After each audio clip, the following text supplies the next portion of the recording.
역사 공부의 탑 클래스, 여러분의 사회선생님 김유숙입니다. 자, 이번 시간부터 신나는 노래로 한국사를 함께 배워보도록 할 텐데요. 근데 바로 수업 들어가기 전에 여러분은 선생님의 강좌 소개를 먼저 듣고 오시기 바랍니다.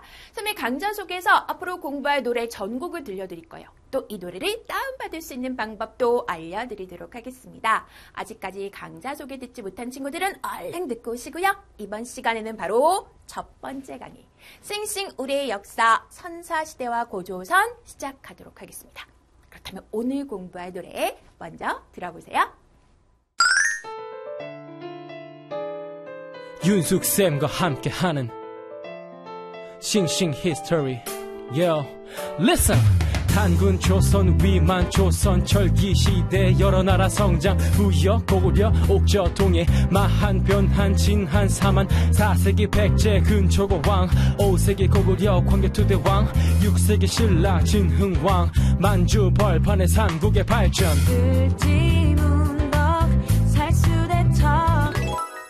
자, 노래 잘 들어보셨습니까? 그렇다면 오늘 공부할 노래 가사 함께 알아보도록 하겠습니다. 자, 전체적인 노래 가사는 단군조선부터 을지문덕의 살수 대첩까지 있습니다만 이번 시간에는 단군조선부터 사망까지와 관련된 내용 함께 알아볼게요. 자, 노래 가사 확인해 봅니다. 단군조선, 위만조선, 철기시대, 여러 나라 성장, 부여, 고구려, 옥저동의 마한변한 진한사왕. 한 번만 더. 단군조선, 위만조선, 철기시대, 여러 나라 성장, 부여, 고구려, 옥저동의 마한변한 진한사만. 자, 노래 가사 확인해 보셨습니까? 자, 그렇다면 이러한 노래 가사들이 어떻게 역사적인 사건과 관련 있는가? 흐름 잡기부터 확인해 보도록 할게요. 자, 이번 시간은 우리가 첫 번째로 공부하는, 우리 역사를 첫 번째로 공부하는 시간이니까, 자, 이번 시간 흐름 잡기는 특별하게 전체적인 우리나라 역사를 중요한 시기별로 선생님이 정리해봤어요. 여러분은 가로놓기 선생님이랑 같이 칠판 보면서 완성해 가면 되는데요. 우리나라의 역사의 출발은 구석기 시대부터 출발합니다. 근데 모든 나라가 구석기 시대부터 역사가 시작되는 것은 아니야. 우리나라나 중국은 구석기 시대가 있었지만 일본은 구석기 시대가 없기도 합니다. 어쨌거나 우리나라 역사의 출발은 구석기 시대부터, 그 다음에 이어서 신석기 시대, 그 다음에 청동기 시대, 그 다음에 철기 시대가 등장하죠. 그런데 우리나라 최초의 국가 고조선이라고 하는 나라는 구석기 시대부터 있지 않았어. 신석기에도 없었어. 가장 먼저 우리나라의 최초의 국가인 고조선이 등장했던 시기는 바로 청동기 시대입니다. 그래서 여러분이 청동기 시대 옆에다가 고조선의 성립이라고 필기해 주세요. 우리나라 최초의 국가는 고조선이고 이 고조선은 청동기 시대에 등장하다. 그리고 철기 시대에도 한동안은 고조선이 있었어. 하지만 고조선이 멸망하고요. 그 다음에 등장했던 나라가 노래 가사에도 등장했던 부여, 고구려, 옥저, 동해, 마한, 변한, 사만이 됩니다. 결국 이러한 나라들에 의하여 삼국시대가 되고, 또 삼국시대에 이어서 신라가 삼국을 통일한 이후에 발해가 등장하죠. 이후에는 고려시대, 고려시대에 이어서 조선시대. 그다음에 조선시대는 많은 변화를 겪게 되는데 조선 전기와 조선 후기, 그리고 개화기, 그리고 안타까운 일제강점기를 지나 지금의 대한민국까지 발전하게 됩니다. 오늘 우리가 공부할 역사는요. 자, 우리나라 최초의 국가 고조선이 청동기 시대에 등장합니다. 그리고 청동기 시대에 이어서 철기 시대가 되면 부여, 고구려, 옥저동의 사만이라고 하는 나라가 등장한다라고 하는 내용 함께 알아보도록 할게요. 자, 흐름 잡기 가로놓기 완성하셨나요? 좋습니다. 그러면 우리나라 최초의 국가 고조선부터 함께 알아보겠습니다. 자, 우리나라 최초의 국가 고조선이라고 하는 나라는 말이지, 아까 말한 것처럼 우리나라의 역사의 시작은 구석기 시대부터 출발을 했어. 그래서 구석기 시를 지나서 신석기 시대가 되었습니다. 그런데 이 구석기와 신석기 시대는 절대로 국가가 존재할 수 없어요. 왜냐면 이때는 평등사회였거든. 지배하는 사람과 지배를 당하는 사람, 이걸 계급이라고 합니다. 계급이 없어서 다 평등했던 사회. 그렇기 때문에 구석기와 신석기는 아무리 우리가 어떤 역사적인 자료를 찾는다 하더라도 아직 국가가 등장하지 않았어요. 하지만 신석기 시대에 이어서 청동기 시대가 되면 드디어 지배를 하는 사람과 지배를 당하는 사람, 계급이 형성됩니다. 그럼 계급이 형성된다는 것은 가장 강력한 힘을, 그러니까 계급이라고 하는 것은 힘이 강한 사람, 약한 사람이 있다는 거지. 가장 힘이 강한 사람이 다른 사람을 지배하면서 결국 누가 되냐면 그가 왕이 되는 거야. 왕이 다스리는 나라, 결국 국가라는 것이죠. 청동기 시대가 되면 계급이 형성됩니다. 그렇기 때문에 뭐가 만들어질 수 있어? 국가가 성립될 수 있어. 그래서 전 세계 대부분의 나라들은 국가의 출발은 청동기 시대부터로 출발하고요. 우리나라도 마찬가지입니다. 우리나라 최초의 국가 고조선도 바로 이 청동기 시대에 등장하게 돼요. 그런데 이 고조선이 건국되는 과정이 역사책에 남아있지. 그 역사책에 단군 신화로서 남아있는데 여러분 기억해 두세요. 이 단군 신화가 수록되어 있는 책은요. 삼국사기 아니고요. 어느 책이다? 삼국유사이다.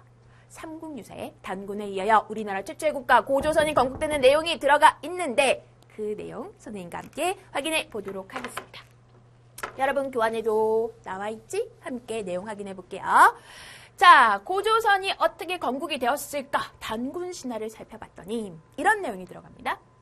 옛날에 환인과 그의 아들 환웅이 있었는데, 그러니까 환인이 신이야. 환웅은 신의 아들이야. 오케이?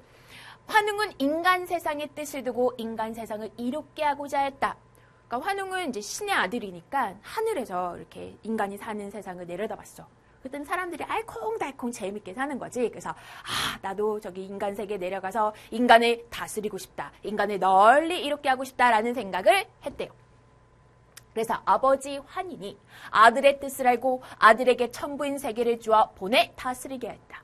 그러자 신이었던 환인이 아들의 뜻을 알고 가서 좋아, 너가 한번 인간을 다스려봐 라고 했다는 거지. 환웅은 무리 3,000명을 거느리고 태백산 신단수 밑에 내려와 풍백, 우사, 운사. 풍백이라고 하는 것은 바람신이에요. 우사라고 하는 것은 비와 관련된 신이고요. 운사는 뭘까? 한자 아는 친구도 대답할 수 있는데 구름이야. 비, 바람, 구름신을 데리고 세상을 다스렸다. 그때 곰과 호랑이가 소문을 들었어.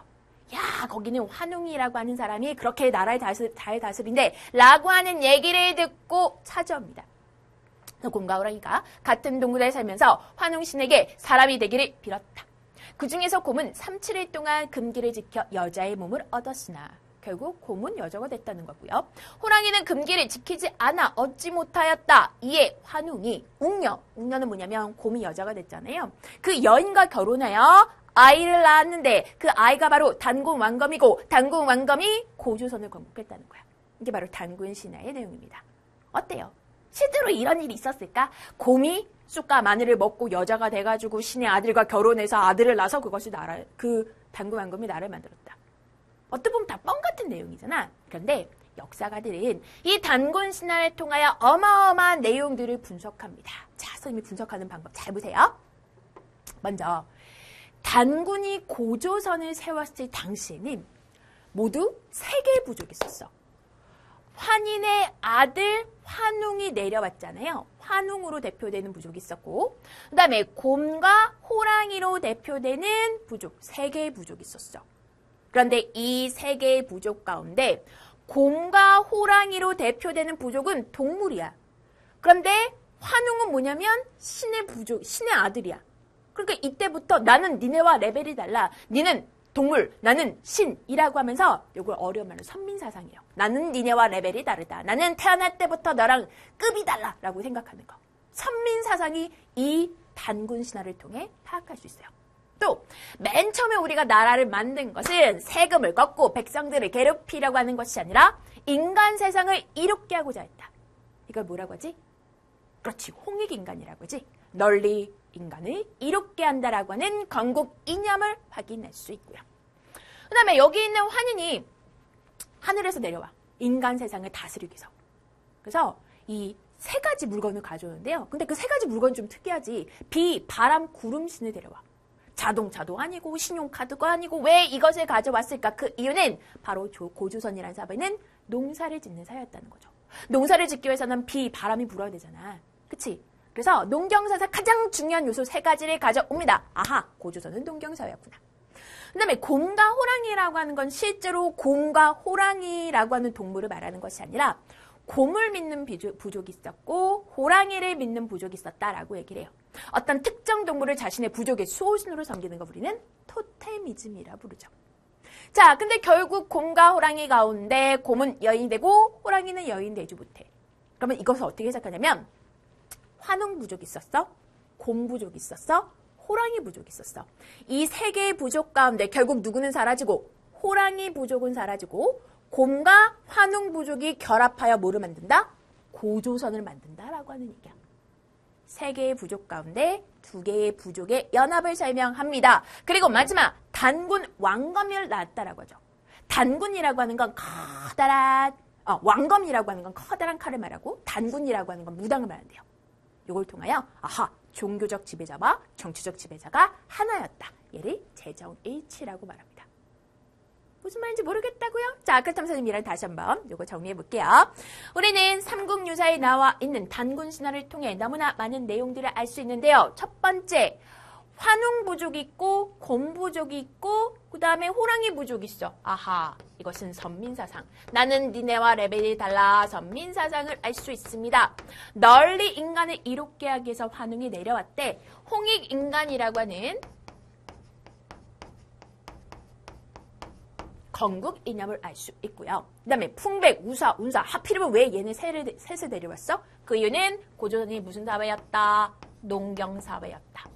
그리고 곰과 호랑이가 실제로 있었던 것이 아니라 그런 특정 동물을 수호신으로 섬기는 토테미즘. 처음 들어보시나요? 따라해봐봐. 토테미즘.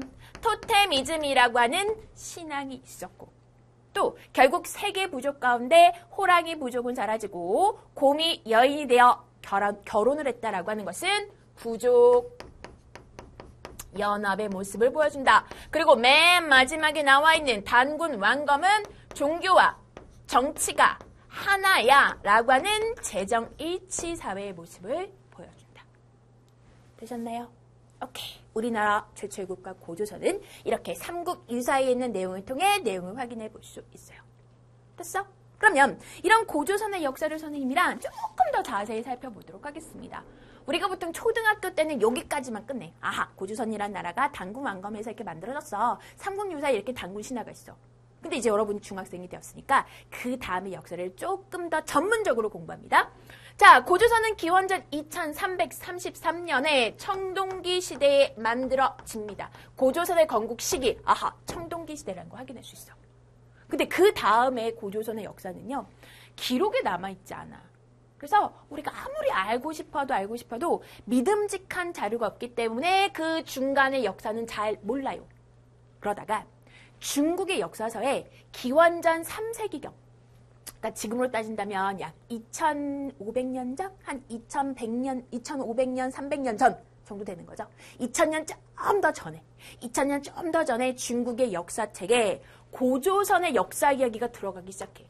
그러면서 등장했던 고조선 왕 이름이 있어요. 처음 들어보지? 자, 고조선 왕이 부왕이라고 하는 왕이 있었대. 준왕이라고 하는 왕이 있었대. 이거는 중국 역사서에 등장하는 고조선 왕의 명칭. 그런데 이 두 왕의 특징이 뭐냐면 부왕이 아빠고 준왕이 아들이야. 그래서 아버지로부터 아들로 왕위가 세습되었구나라는 사실을 알 수 있고 또 이 시기에는 그러니까 여기 나왔는데 맨 처음에 고조선, 단군 왕건을 만들었던 고조선은 약간 신화적인 나라잖아. 근데 실제로 우리가 알고 있는 나라의 틀을 만들어가면서요. 여러 가지 관직명이 나와요. 무슨 상, 무슨 대부, 무슨 장군. 관직도 들어가. 그러면서 점차 이렇게 고조선이 발전하면서 중국의 여러 나라와 대립을 하기도 합니다. 그러니까 중국의 역사책에 고조선 왕의 이름이 들어가는 거야. 별로 뭐 신경 쓸 필요 없이 약한 나라였다면 중국 사람들이 우리나라 역사 기록 안 했겠지. 자꾸 중국과 대립하니까 고조선 역사 이야기가 중국의 기록 속에 들어가게 됩니다. 자, 그러다가 중국에 중요한 변화가 일어나. 중국에 진이라고 하는 나라가 있어요. 우리가 보통 진나라 시황제라고 하지. 진나라에서 한나라로 넘어가는 교체기에 쉽게 말하면 중국이 굉장히 사회가 혼란했어. 이때 위만이라고 불리는 사람이 고조선으로 넘어옵니다. 그리고 그 위만이라고 하는 사람을 준왕이 받아줬어. 좋아, 우리나라를 와. 그래서 우리나라에서 커다란 도움이 됐으면 좋겠어 라고 했는데 웬일이니 이 위만이 준왕을 몰아내고 스스로 자기가 왕이 돼. 그래서 고조선을 이끌어갑니다. 그래서 이 시기를 우리 뭐라고 하냐면 위만이 왕이 된 다음부터의 고조선은 뭐라고 하냐면 우리는 이것을 위만조선이라고 불러줘. 노래 가사에 나오죠. 단군조선, 위만조선. 단군조선이라고 하는 건 삼국유사에 나와 있는 단군 신화를 말하는 것이고요. 이후의 고조선의 발전 과정 속에서 위만이라고 하는 사람이 등장하여 위만조선 시대가 된다. 근데 이 시대가 중요한 이유는 중요한 변화가 있었기 때문이야. 고조선은 청동기 시대에 만들어졌어요. 그런데 이 위만이 고조선이 등장하면서부터 본격적으로 우리는 청동기보다 더 발전된 문화의 뭐를 받아들이느냐? 철기 문화를 본격적으로 받아들이게 돼. 뿐만 아니라 이 당시 우리나라 남쪽에 진이라고 하는 나라가 있었대요. 근데 이 나라에 대한 정체는 몰라. 그냥 이름만 있을 뿐이야. 우리가 아무리 알고 싶어도 기록이 없기 때문에 자료가 없기 때문에 잘 몰라. 그리고 중국에는 한이란 나라가 있어요. 진안교책이 그 한 나라야. 우리 남쪽에 여기 있는 고조선 남쪽에 진이라고 하는 나라가 있었고 그 다음에 중국에 한 나라가 있었는데 고조선이 어떻게 하냐면 진과 한나라 사이의 물건을 받아들여. 진나라에서 예를 들면 진나라에서 오징어가 있어요. 진나라의 오징어를 사서 중국 한나라에 파는 거지. 한나라의 비단이 있어요. 한나라의 비단을 사서 진나라에 전해주는 거지. 그러니까 직접 물건을 만드는 것이 아니라 이것을 전달해주는 역할을 해. 이걸 뭐라고 하냐면 중개무역이라고 합니다. 진과 한나라 사이의 중개무역이 발달해. 그래서 위만조선은 그 전에 있던 조선과는 너무나 많은 변화가 일어나는 거죠. 철기 문화가 발달합니다. 중개무역으로 마구마구 돈을 벌어요. 하지만 결국 이 위만조선 시기는요. 한나라의 공격을 받게 됩니다. 여기 한나라. 진한의 중개무역한다고 했잖아요. 중국의 한나라, 이 한나라 때 가장 잘 나갔던 왕이 바로 무제야. 중국 한나라의 무제의 침공을 받아서 결국 고조선은 기원전 108년에 멸망하게 됩니다. 여러분이 초등학교 때까지 공부했던 고조선은 이것만 공부했지. 단군조선. 하지만 자, 고조선의 역사적 기록과 관련돼서 부왕과 준왕이 등장합니다. 고조선이 신화 속에만 존재했던 나라가 아니라 진짜 관직도 있고 중국과 대립할 만큼 발전됐던 나라이구나. 게다가 위만조선 시기에는 철기를 받아들입니다. 그리고 중개무역으로 번영을 했어요. 그러다가 누구의 침략을 받아 멸망한다? 중국의 한나라. 중국의 한나라의 침략을 받고 멸망한다. 됐어? 오케이. 그럼 고조선이 멸망하고 난 다음 어떻게 됐을까요? 나라가 사라진다고 해서 거기 살고 있는 사람들 다 죽는 게 아니잖아. 여전히 사람들은 나라는 사라졌지만 그 지역에 살면서 새로운 나라를 계속해서 만들어갑니다. 그래서 등장한 것이 바로 철기시대에 등장한 여러 나라예요. 자, 노래 가사에 나오죠? 철기시대 여러 나라 성창. 부여, 고구려, 옥저동의 마한변한 진한사만. 그게 바로 이 내용과 관련된 노래 가사. 그러면 철기시대에 발달한 여러 나라에 대해서는 자료를 통해 함께 확인해 보도록 하겠습니다. 자, 철기시대에 등장한 여러 나라는요. 기본적으로 여러분이 이 지도를 아셔야 돼요. 철기시대에는 고조선만 있었던 게 아니라 그러니까 고조선은 하나 나라였잖아. 그리고 물론 진이라고 하는 나라가 있습니다만 그 나라에 대한 우리가 정체를 잘 몰라. 하지만 철기시대는 부여라고 하는 나라가 위쪽에 있어요. 위치 보세요. 부여, 고구려, 옥저, 동해, 마한, 변한, 진한. 부여, 고구려, 옥저, 동해, 마한, 변한, 진한. 부여, 고구려, 옥저, 동해, 마한, 변한, 진한. 만약에 여러분이 시험 공부를 해. 시험 문제 이게 나왔어. 그럼 여러분이 선생님 철기시대이군요 라고 해야 돼. 삼국시대가 되기 전 고조선이 멸망하고 삼국이 되기 전에 있었던 여러 나라들이다. 아마도 여러분이 초등학교 때 고조선 공부하고 바로 삼국시대로 넘어가서 철기시대에 등장했던 여러 나라에 대해서 익숙하지 않을 거야. 그러니까 이번 시간 지도와 함께 외워두세요. 부여, 고구려, 옥저동의 마한변한 진한. 또는 마한변한 진한을 합쳐서 뭐라 부른다? 사만이라고 부른다. 오케이? 위치 확인해 보셨죠? 그러면 각각의 특징을 살펴봅니다. 먼저 부여로 가볼게요. 자, 부여는 농경과 목축이 발달해요. 부여는 평야 지역이 있었고 근데 여기는 약간 북쪽이잖아. 그래서 목축, 동물들을 길렀다고 합니다. 그 다음에 엄격한 법률이 있었고 또 특이하게 점을 보는데 소의 발굽을 보고 점을 준대요. 여러분 소 발굽 본 적 있어요? 소 이렇게 발굽 굽이 있어. 그래서 이렇게 소를 보통 어른들이 잡는다라고 하죠. 점을 치기 위해서 이제 소를 죽여. 그러면 그 과정 속에 이제 소가 고통스러워하면서 막 이렇게 발가락을 벌리잖아요. 그 모습을 보고서 접을 부는 게 바로 부여의 특징. 또한 만약에 어떤 정치가나 왕이 죽습니다. 그러면 그가 데리고 있던 신하들도 같이 죽여서 넣는 거지. 뭐 신하까지는 아니더라도 노비나 몸종 같은 것들, 이걸 순장이라 부르고요. 그다음에 12월에는 제천 행사, 하늘의 커다란 제사를 지냅니다. 12월에 영구라고 하는 제천 행사를 벌였대요. 부여의 특징. 그다음에 내려가면 바로 고구려입니다. 자, 고구려는 바로 주몽이 건국했어요. 선생님, 이 고구려 백제신라의 그 고구려인가요? 네, 맞아요. 고구려는 지금 철기시대에 등장했던 여러 나라부터 출발해서 나중에 발전해서 우리가 알고 있는 광개토대왕과 장수왕의 고구려가 되는 거야. 알겠지? 자, 고구려는 주몽이 건국합니다. 근데 고구려가 맨 처음에 만들어졌을 당시 이 위치는 여러분 봐봐. 여기는 산악지대야. 그래서 농사를 지을 수가 없어. 그러다 보니까 어쩔 수 없이 다른 지역으로 영토를 확장시킬 수밖에 없었고요. 또 다른 지역을 약탈하는 수밖에 없었어. 그러다 보니까 자연스럽게 고구려 밑에 있던 옥자와 동해는 고구려의 눈치를 볼 수밖에 없었겠죠. 특히 옥자는 참 불쌍했었어. 자, 고구려는 활발한 정복 활동을 합니다. 그리고 서옥제, 결혼 풍습이야. 남자와 여자가 결혼을 합니다. 그러면 남자는 여자네 집 근처에다가 서옥이라고 하는 임시집을 줘. 그래서 그곳에 살아. 그러다가 만약에 이 부인이 임신을 하게 되면 첫 아이를 낳으면은 부인을 데리고 이제 분가를 하는 거죠. 이게 서옥제라고 하는 고구려의 결혼 풍습. 그다음에 형이 죽으면 시수, 형수를 데려와요. 형이 죽으면 형수님이 있을 거 아니야? 그럼 그 형수를 데려와. 왜? 재산을 보호하기 위해서. 또한 10월에는 동맹이라고 하는 하늘에 지내는 제사가 있었습니다. 고구려의 특징. 이번엔 옥저로 갑니다. 옥자는 고구려 밑에 있어요. 그래서 여기는 하도 고구려의 간섭을 받다 보니까 왕이 없어. 부여나 고구려도 왕이 있었거든요. 얘는 왕이 없습니다. 읍군, 삼노라고 부리는 군장이 다스렸으며 토지가 비옥하고 해산물이 풍부합니다. 그렇지, 동해바다가 있네. 그렇죠. 동해바다에 있으니까 해산물 풍부합니다. 하지만 고구려가 무섭잖아. 고구려에게 많은 공물을 바쳐야 됐고요. 그다음에 결혼 풍습은 고구려랑 반대야. 민며느리라고 해서요. 남자와 여자가 결혼할 때 나이 어린 여자를 남자 집에 데려가.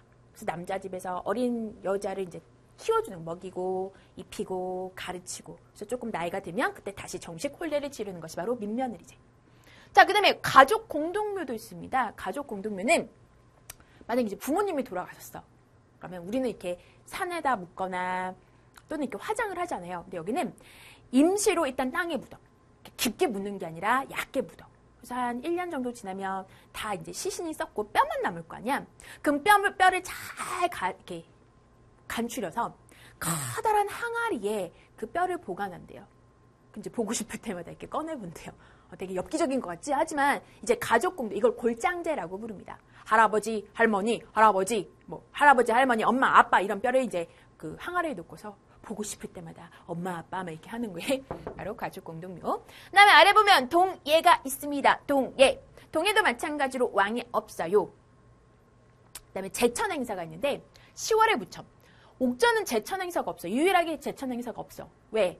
매일 고구려한테 뺏기는데 뭐가 이렇게 뭐 감사하겠니? 없어. 반면에 동해는 10월에 무천이라고 하는 제천 행사가 있고요. 조계혼이라고 하는 풍습이 있어요. 결혼을 하는데 반드시 같은 부족끼리는 결혼하지 않아. 부족 외의 사람과 혼인을 합니다. 또 이 동해 사람들은 자신 부족의 경계선이 있어. 예를 들면 어떤 강이 있어. 이 강을 넘어가면 다른 부족 땅이 돼. 근데 만약에 내가 어떤 이유로 그 부족의 경계선을 넘어가잖아? 그러면은 뭐 가축 같은 걸로 그에 대한 배상을 해야 됐던 제도예요. 조계혼과 책하의 풍습이 있었습니다. 마지막 사만은 마한변한 진한 한이 세계야. 그래서 사만이라 부르고요. 이곳의 특징은 정치적인 지배자라고 부르는 군장이 있었어. 근데 종교를 담당하는 청군이 따로 있어요. 아까 단군 왕검은 재정일치라고 했지. 종교와 정치 지배자가 한 사람이지만 얘는 따로 있어. 질문합니다. 지금 현재 우리나라 대한민국은 재정일치야, 재정분리야? 그렇지, 재정분리지. 정치를 하는 대통령이나 또는 뭐 국회의원 따로 있잖아. 또 우리가 정치를 하기도 하고. 하지만 종교는 또 불교, 뭐 천주교, 기독교에서 각각의 또 그것을 주관하는 분이 다르잖아요. 일치하는 게 아니라 다르지. 그치? 이건 재정분리. 오케이? 사만은 재정분리입니다. 벼농사가 발달해요. 그렇지, 당연하지. 우리나라에서 지금 현재도 농사가 가장 많이 이루어지고 있는 지역이 있으니까. 게다가 변안이라고 하는 지역은요, 철이 그렇게 많았대요. 또 이것은 5월제와 10월제를 지내기도 합니다. 자, 여러분이 주어진 지도를 통하여 부여, 고구려, 옥저, 동해, 사만 각각의 특징 기억해 두시면 됩니다. 여러분의 교환에 나와 있는 자료 확인해 두시고요. 자, 그렇다면 이번 시간에 선생님이랑 배웠던 노래 가사 다시 한번 확인해 보도록 하겠습니다. 자, 오늘 이 시간 우리는 고조선과 철기시대 여러 나라에 대해서 공부했죠. 자, 고조선은 단군조선, 그 다음 기원전 194년 누가 온다? 위만이 옵니다. 위만조선. 그 다음에 철기시대 여러 나라가 성장했는데 위에서부터 나라 이름을 외워볼까? 부여, 고구려, 옥저, 동해. 그 다음 마한, 변안, 진안, 사만. 되셨습니까? 자, 그렇다면 오늘 공부한 내용 다시 한번 기억해 두시고요. 이어지는 다음 시간에는 철기시대에 등장한 여러 나라에 이어서 드디어 삼국이 만들어집니다. 삼국이 어떻게 성립되고 발전되는가 또한 노래를 통하여 함께 배워보도록 할게요.